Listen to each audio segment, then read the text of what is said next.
राष्ट्रवादीने नांदगाव मतदारसंघात काहीच विकास कामं केलेली नाहीत। शिवसेना शिंदे गटाचे आमदार सुहास कांदे यांनी हा आरोप केलाय। तर कांदेंनी मतदारसंघात त्यांच्या पक्षाचं काम पाहावं असा सल्ला तटकरे यांनी दिलाय। राष्ट्रवादी पक्षाच्या बाबतीत कांदेंनी बोलू नये असं सुनील तटकरे यांनी म्हटलंय। मुख्यमंत्र्यांनी सुहास कांदेंना समज द्यावी असंही सुनील तटकरे म्हणाले।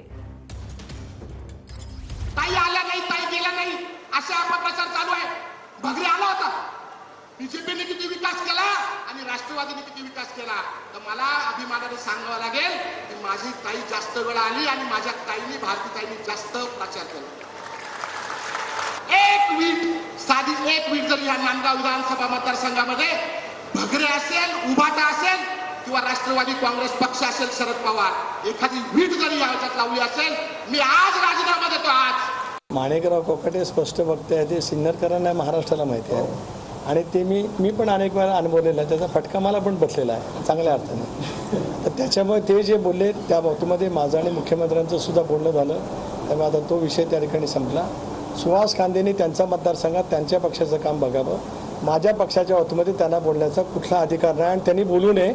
मुख्यमंत्र्यांनी त्यांना सीमित करावं, त्यांच्या कामापुरता सीमित करावं। आमच्या पक्षाचं जे असेल ते मी बघण्यास समर्थ आहे आणि दादा बघण्यास समर्थ आहे। कोणाच्या सल्ल्याची मला गरज नाही।